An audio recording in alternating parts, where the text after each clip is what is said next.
오늘 기도해 주신 것처럼 크고 비밀한 일을 행하시는 하나님, 그러면서 우리의 마음 가운데 하나님을 알자, 여호와를 알자, 힘써 알자라는 마음으로 우리 올해 1학기를 개강했습니다. 그러면서 이제 하나님은 어떤 분이십니까? 크고 비밀한 일을 행하시는 분이십니다. 서쪽 땅의 현실이 아니라 동서남북을 바라보게 하시고 꿈꾸게 하시는 분이십니다. 또 하나님은 하나님을 바라보게 하시는 분이십니다. 이렇게 우리가 한 주 한 주 하나님은 어떤 분이신가 나누고 있는데요.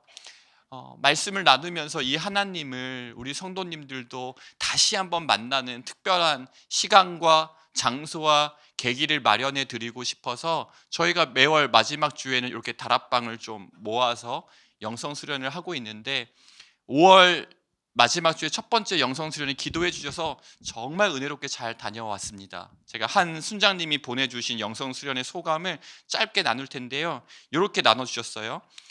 기대와 설렘보다 더욱 행복한 하루였습니다. 일주일간 기도로 준비하게 하신 하나님, 새벽을 깨우며 구하게 하신 하나님의 은혜, 개인적 방문 때와 달리 공동체, 그것도 우리 다락방 식구들과 함께함은 출발부터 들뜸이었고 도착까지 행복이었습니다.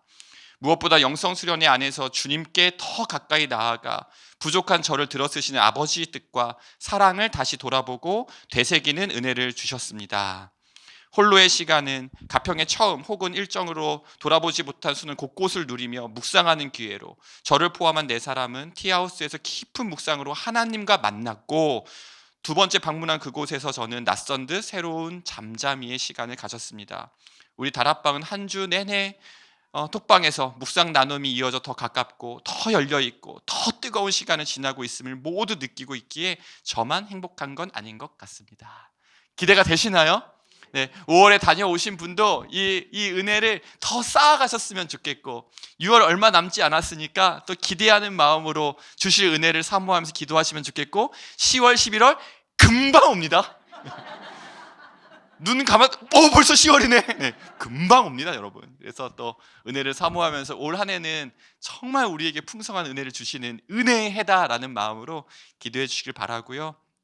정말 처음 방문이기 때문에 너무 풍성한 은혜를 나눠주셨지만, 동시에 부족한 부분도 있었고 또 보완해야 될 부분도 있었지만, 하나님께서 역사하시기에는, 또 은혜 주시기에는 어떠한 장애물도 방해가 되지 않았음을 고백합니다. 계속해서 기도해 주시고요. 오늘은 정말 하나님께서 우리의 행하신 정말 놀랍고 비밀한 이야기를 하나 소개해 드리려고 합니다.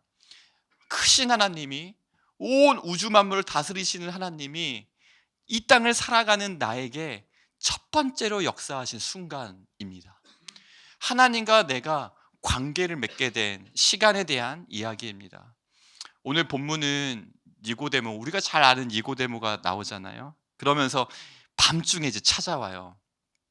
예수님께 이렇게 이야기합니다. 우리가 당신은 하나님께로부터 온 선생인 줄 아나이다.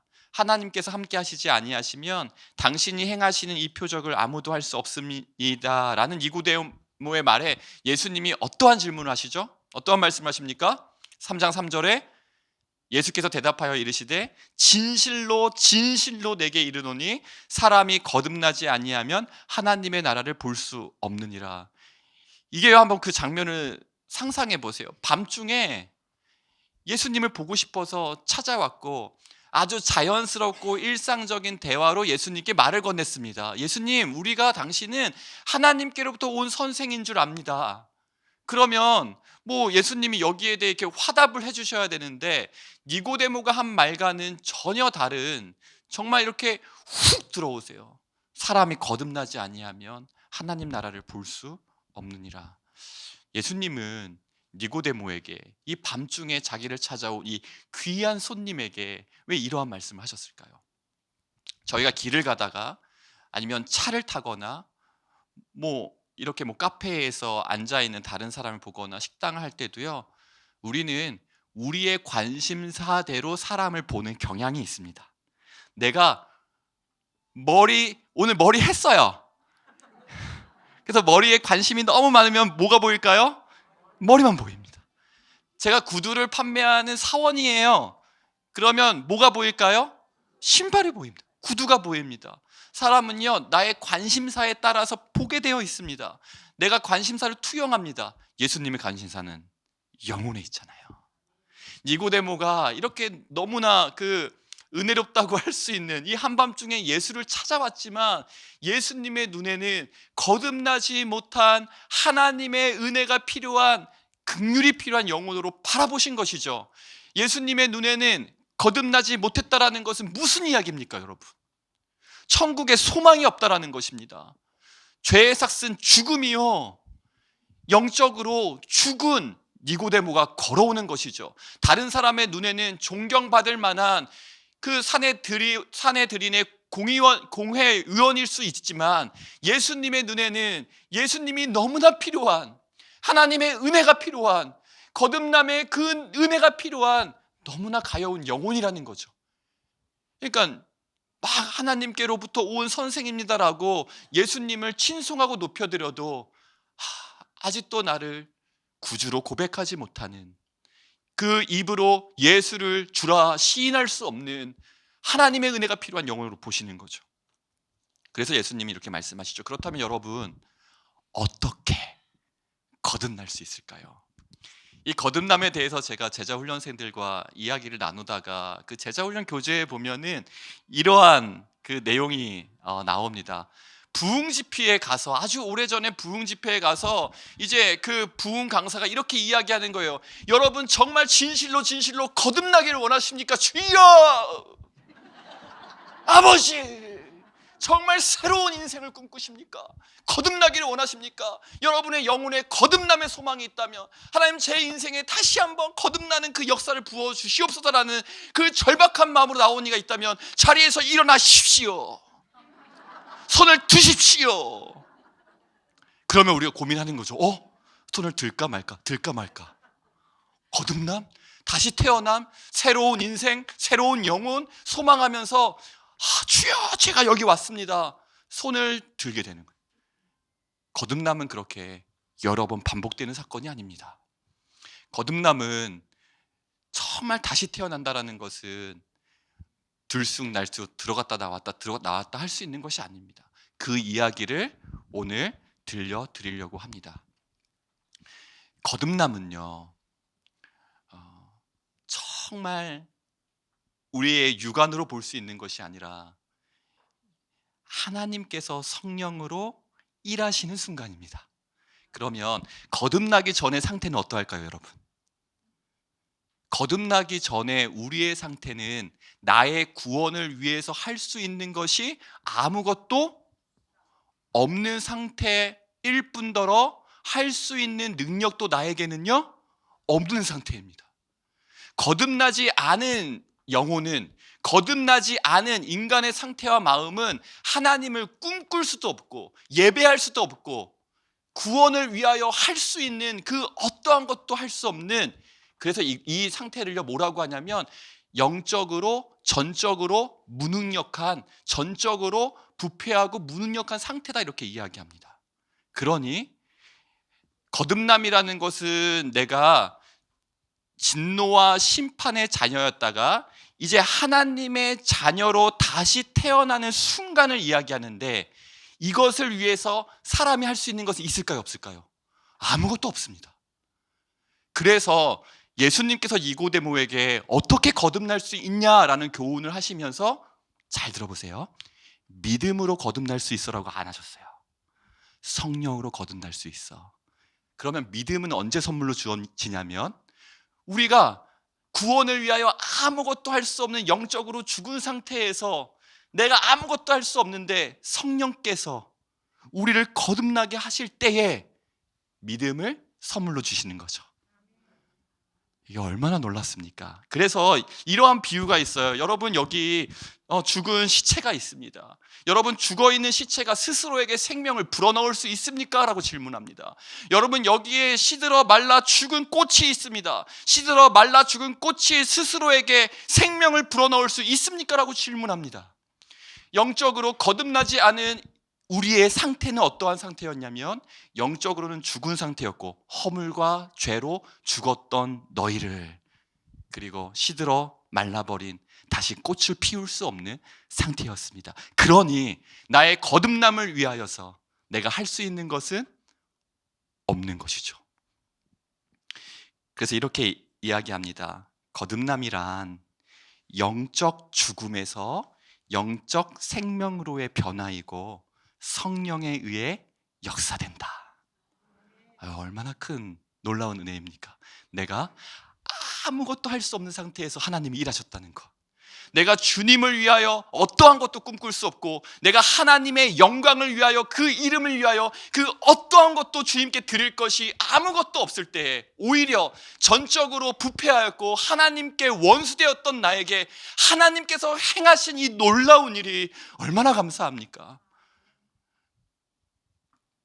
그렇다면 여러분, 누군가가 여러분에게 거듭남의 증거를 보이십시오 하면 무엇을 보이시겠습니까? 정말 거듭나셨습니까? 누군가가 집요하게 묻는 거예요. 막 쿡쿡 찌르면서 너 정말 거듭난 사람 맞아? 야, 거듭난 사람이 왜 그래라고 막 여러분을 쿡쿡쿡쿡쿡 찌른다면 여러분 뭐라고 말씀하시겠습니까? 어떻게 말씀하시겠어요? 어떻게 말씀하시겠어요?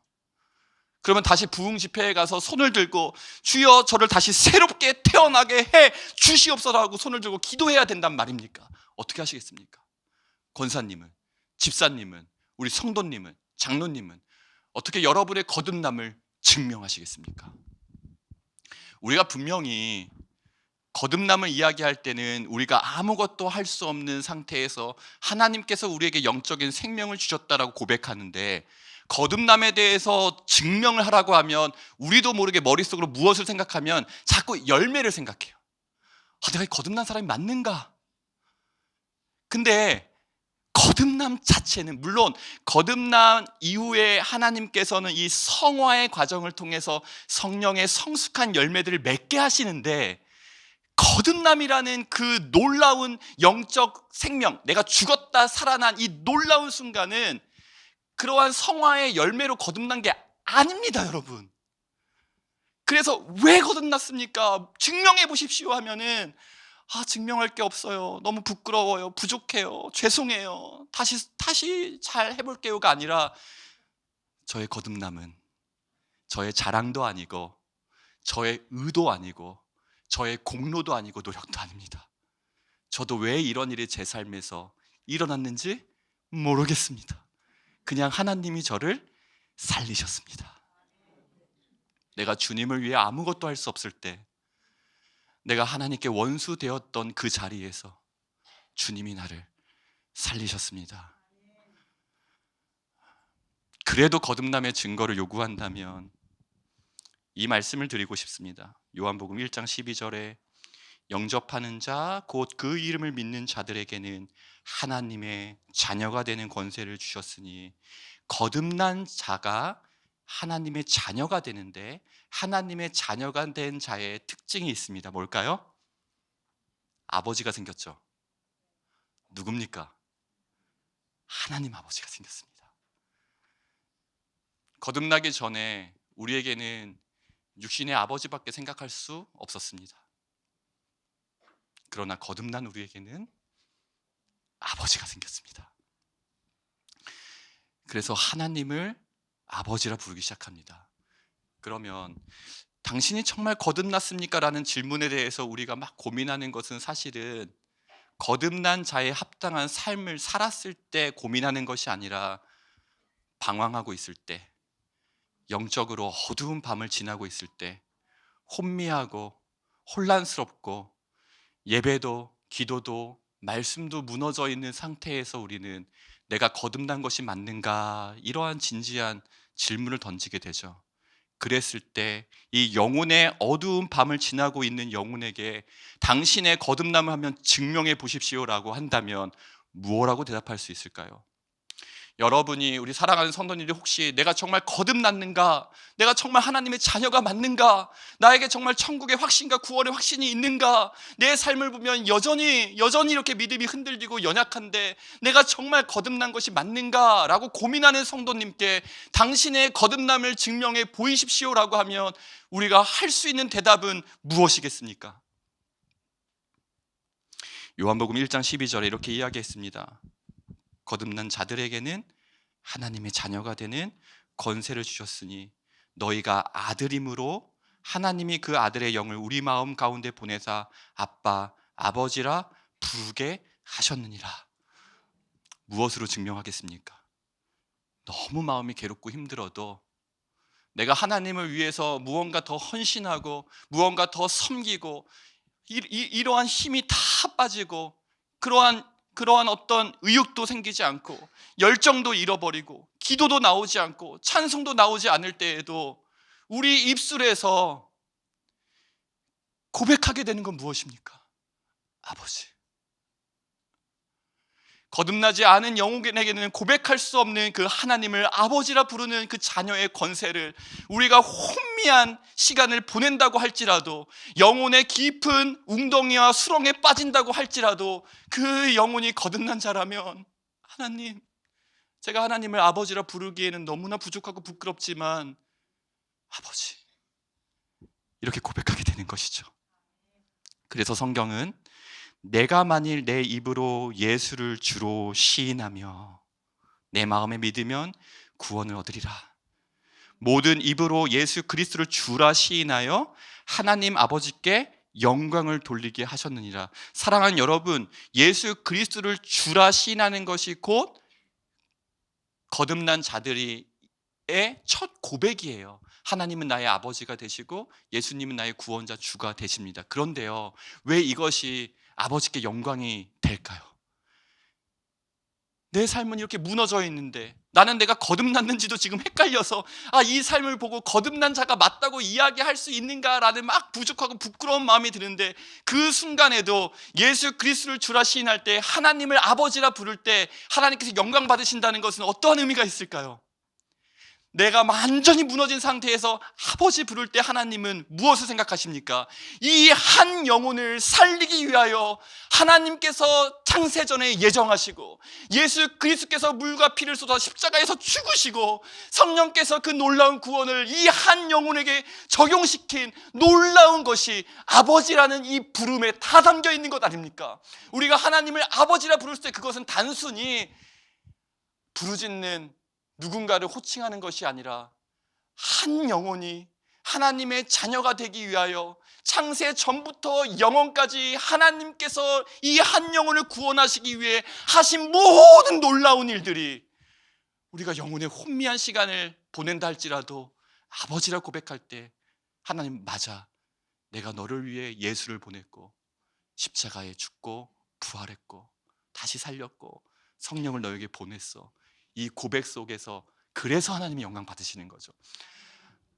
우리의 선한 행실로 다른 사람을 통해서 하나님께 영광을 돌리게 하라는 성경의 교훈도 우리가 붙잡아야 됩니다. 이걸 놓치면 우리는 굉장히 방종해질 겁니다. 그러나 이 모든 뒤의 열매와 성화의 이야기는 기본이 흔들리면 다 무너집니다. 가장 첫 시작, 내가 어떻게 거듭났는가, 내가 어떻게 하나님의 자녀가 되었는가, 이 사실을 붙들을 때 우리가 흔들림 없이 믿음의 여정을 담대하게 걸어갈 수 있는 줄 믿습니다. 기도하겠습니다.